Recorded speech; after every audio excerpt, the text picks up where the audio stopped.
আমাদের পুলিশ মহানির্দেশক অনুরাগ ধানকর সাহেব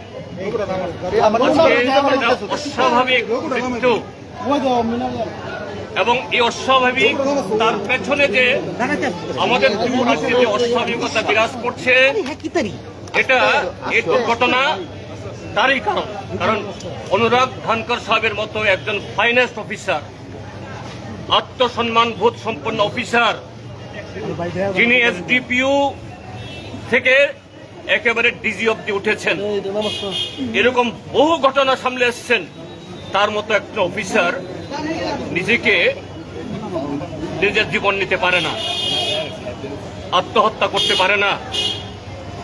এই ঘটনা এই ত্রিপুরাজ্যের মধ্যে ত্রিপুরাজ্যের আইএস আইপিএস যারা সৎ দক্ষ তাদের উপরে বিগত 8.5 বছর ধরে যে ধরনের মানসিকভাবে তাদেরকে পদস্থ করা হচ্ছে, তাদের স্বাধীনতা কেড়ে নেওয়া হচ্ছে, তাদের আত্মসম্মান আঘাত দেওয়া হচ্ছে, আজকে এই ঘটনার এই কারণ তার পেছনে আমরা এখানে দেখেছি।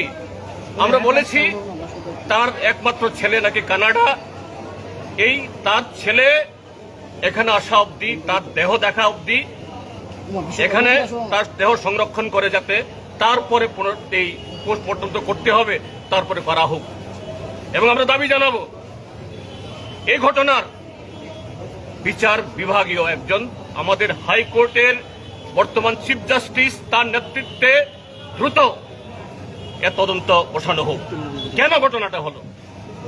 এটা ত্রিপুরাজ্যের নাগরিকরা যে আজকে নিরাপদ নেই, পুলিশের মহানির্দেশকও সেই অবস্থা থেকে মুক্ত না, আজকে এটা প্রমাণিত করলো।